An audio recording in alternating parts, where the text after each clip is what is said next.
Halo Sobat pencinta Donghua, kali ini kita akan melanjutkan cerita Battle Through the Heavens Benua Kaisar. Cerita dan video ini diambil dari channel Mobata.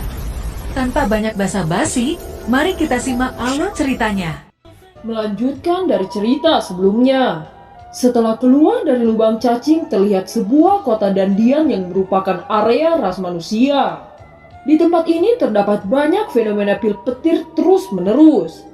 Pada saat ini, sosok Xiaoyan dan Li Xiaolong sudah berada di area tidak jauh dari Kuildan.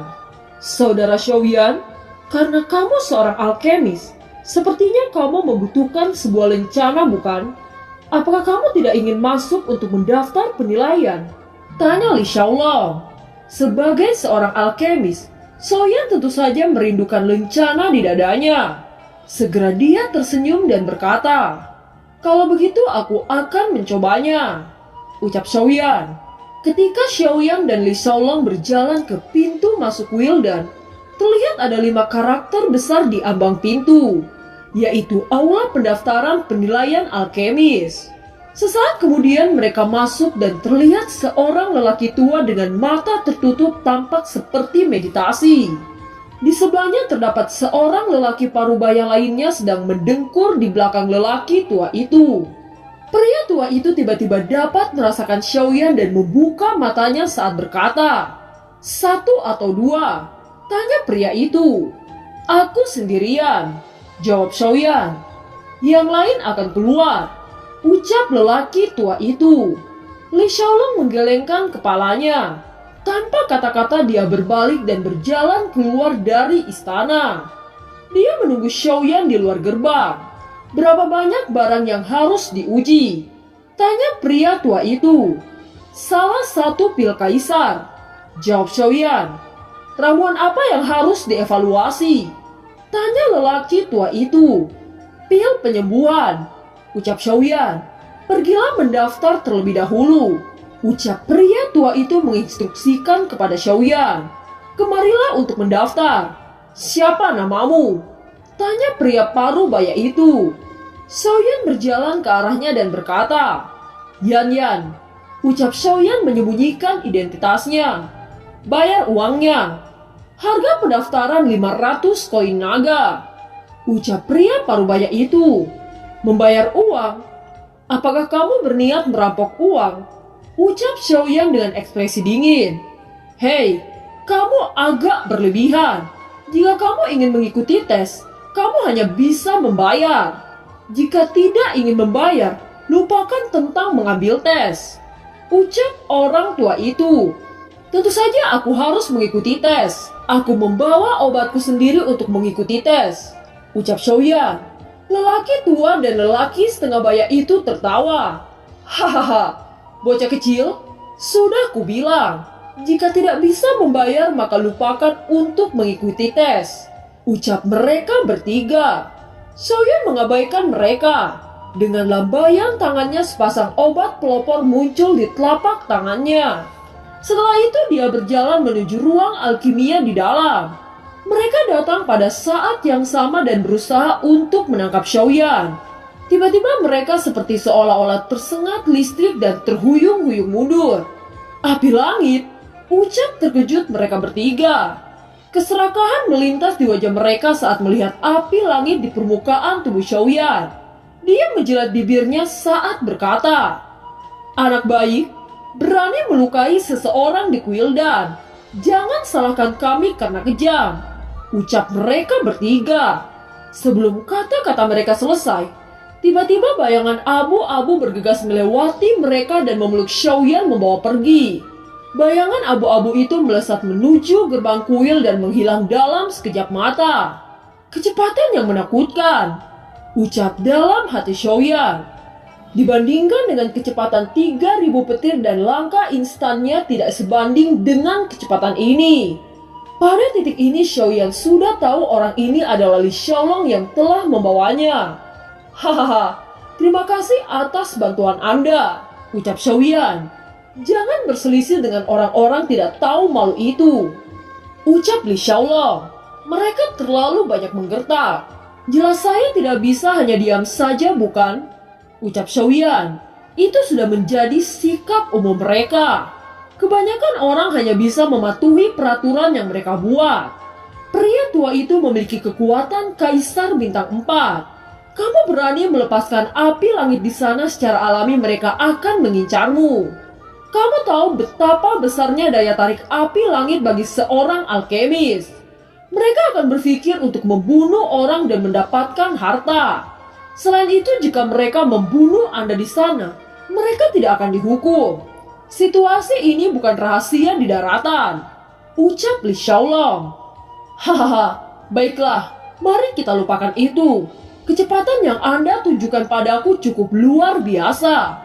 Kaisar bertarung bintang 5 rata-rata tidak secepat Anda, ucap Xiaoyan. Oh, bagaimana kamu tahu aku bintang 5? Tanya Li Xiaolong. Saya hanya menebak, ucap Xiaoyan. Hahaha, anak yang baik. Ayo pergi. Saya akan menunjukkan kepadamu pasar pil dengan volume tertinggi di seluruh benua, ucap Li Xiaolong. Mendengar ini, Xiaoyan mengangguk setuju. Singkat cerita, mereka sudah memasuki pasar perdagangan bersama Li Xiaolong. Di lantai pertama ada aula perdagangan yang sangat besar. Aula ini dibagi menjadi beberapa area, dan setiap area memiliki nilai kelas yang menonjol. Xiaoyan mengangguk, dan keduanya pergi berbelanja dari toko ke toko. Saat Xiaoyan berjalan, dia dengan sengaja memilih ramuan yang memiliki efek yang mirip dengan yang diberikan oleh Kaisar Iblis Tua. Dia sekarang memiliki 2 resep kelas 2 di tangannya.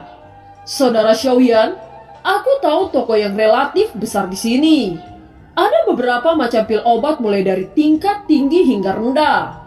Jika kita pergi ke sana, kita dapat berkonsultasi dengan apapun yang kamu butuhkan, ucap Li Xiaolong. Xiaoyan mengangguk setuju. Li Xiaolong membawa Xiaoyan ke tangga spiral dan mencapai lantai 4. Toko di lantai 4 jelas jauh lebih besar dari lantai 1. Dan variasi pil di setiap toko juga jauh lebih lengkap. Li Xiaolong berjalan bersama Xiaoyan sebelum akhirnya mereka berhenti ke sebuah toko bernama Farmasi Das Hangdan.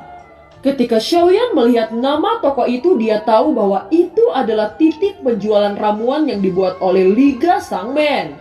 Tidak heran Li Xiaolong mengenalnya. Pemilik toko adalah seorang pria botak. Ketika dia melihat Li Xiaolong, dia segera berdiri dan menyapanya. Mengapa Anda datang sendiri? Apa yang harus saya kirim untuk kebutuhan Anda? Tanya pemilik toko itu yang biasanya disebut Bos Tou. Bos Tou terlalu sopan. Aku membawa seorang teman ke sini, ucap Li Xiaolong menunjuk ke Xiaoyan di belakangnya. Teman ini adalah seorang alkemis bernama Xiaoyan, dan aku ingin tahu tentang pasar pil. Saudara Xiaoyan, izinkan aku memperkenalkanmu. Ini adalah Bos Tou, ucap Li Xiaolong. Aku tidak tahu kebutuhan apa yang ingin ditanyakan saudara Xiaoyan. Tanya Bos Tou pada Xiaoyan. Saya ingin tahu dari semua ramuan obat untuk peremajaan dan penyembuhan darurat, ucap Xiaoyan. Saudara Xiaoyan bisa lihat ini. Ini adalah bahan obat Erwen untuk menyempurnakan pil roh ilahi bintang 4. Efek dari pil ini dapat memulihkan semangat juang Kaisar Bintang 4 puncak hingga 30%. Dan juga mengembalikan 20% semangat juang dalam 1 menit. Dengan harga 300 koin naga. Saya ingin tahu apakah ini cocok untuk kebutuhan saudara Xiaoyan. Tanya Bos Tou. Apakah Anda memiliki ramuan yang meremajakan seumur hidup? Tanya Xiaoyan. Li Xiaolong yang berdiri di samping Xiaoyan tidak bisa tidak terkejut ketika dia mendengar pertanyaan Xiaoyan. Begitu juga Bos Tou. Seketika dia menatap Xiaoyan dengan ekspresi aneh. Sesaat kemudian dia menggelengkan kepalanya saat berkata, saya hanya sedikit bertanya, jika itu ada, berapa nilainya? Tanya Xiaoyan. Untuk itu saya bahkan belum pernah memilikinya. Ini benar-benar sulit dikatakan. Jika ada ramuan seperti itu, nilainya tidak akan rendah. Dan harganya mungkin akan menjadi yang tertinggi. Orang-orang biasa tidak akan mampu membelinya. Hal-hal yang berharga sudah tidak asing lagi bagi saya, ucap Li Xiaolong. Li Xiaolong tidak bisa tenang saat ini. Ketika dia melihat Xiaoyan menanyai bos Tou, dia pada dasarnya menentukan bahwa Xiaoyan pasti memiliki resep obat mujarab yang bisa langsung mengembalikan semangat juangnya. Seperti yang diharapkan Li Xiaolong, Xiaoyan ini pasti mendapatkan resep dari Kaisar Iblis Tua. Ternyata kisah tentang perintah pengiriman Blood Demon Order Xiaoyan telah menyebar di daratan Kaisar. Pasukan utama menaruh perhatian besar pada pengembangan masalah ini. Tentu saja mereka khawatir tentang perubahan apa yang terjadi pada klan iblis. Liga Sangmen tidak peduli tentang Xiaoyan yang mengirim Blood Demon Order.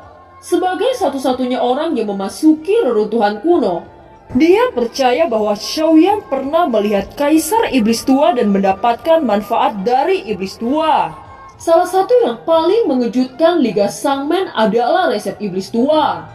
Menurut legenda dan catatan, Kaisar Iblis Tua itu sendiri adalah seorang alkemis yang tertinggi di benua ini. Dia memiliki hobi mengumpulkan resep langka dan sangat rahasia. Dan selama dia menyukai resep itu, dia melakukan segala yang dia bisa untuk mendapatkannya. Hal yang paling konyol adalah bahwa setelah mendapatkan resep, dia akan membunuh semua orang yang mengetahui resep tersebut. Tetapi justru karena inilah obat-obat yang dikumpulkan oleh Kaisar Iblis Tua menjadi hampir tak tertandingi. Dengan jatuhnya Kaisar Iblis Tua, obatnya menjadi produk penguburan, dan mereka tidak pernah terlihat lagi. Ini juga alasan sebenarnya mengapa Li Xiaolong tertarik pada Xiaoyan. Seorang kaisar bintang 3 yang tidak jelas datang mengeluarkan inti sihir bintang 6. Dengan pengalaman dan visi Li Xiaolong, sudah lama terlihat bahwa Xiaoyan sama sekali bukan orang biasa. Berdasarkan intuisinya, dia merasa bahwa orang ini memiliki rahasia. Bahkan jika tidak ada apa-apa, itu baik untuk berbicara tentang bisnis inti sihir bintang 6. Sekarang ketika pada dasarnya dikonfirmasi bahwa Xiaoyan memang mendapatkan resep Iblis Tua, bagaimana mungkin Li Xiaolong tidak bersemangat? Setelah menenangkan pikirannya, Li Xiaolong pura-pura menyesap teh lagi, dan ekspresinya segera kembali normal. Xiaoyan hanya bisa menggelengkan kepalanya. Dia belum menyadari apa arti obat peremajaan instan ini. Pikirannya saat ini sangat sederhana. Dia menghasilkan uang untuk meningkatkan teknik pemurnian, mencapai kelas 5 kaisar sesegera mungkin, dan memurnikan pil untuk meningkatkan kekuatan fisik dengan darah suku iblis. Aku baru di benua kaisar ini selama setahun, dan banyak hal yang masih belum jelas, ucap Xiaoyan. Kamu Kaisar Bintang 3 hanya selama 1 tahun, ucap bos Tou dengan ekspresi jelek saat menatap Xiaoyan. Aku sudah di sini selama 3.000 tahun sebelum aku tiba di Kaisar Bintang 3. Apakah Anda monster? Ucap bos Tou terheran-heran. Dan film pun berakhir. Terima kasih telah menyimak dari awal sampai akhir ya. Sampai jumpa.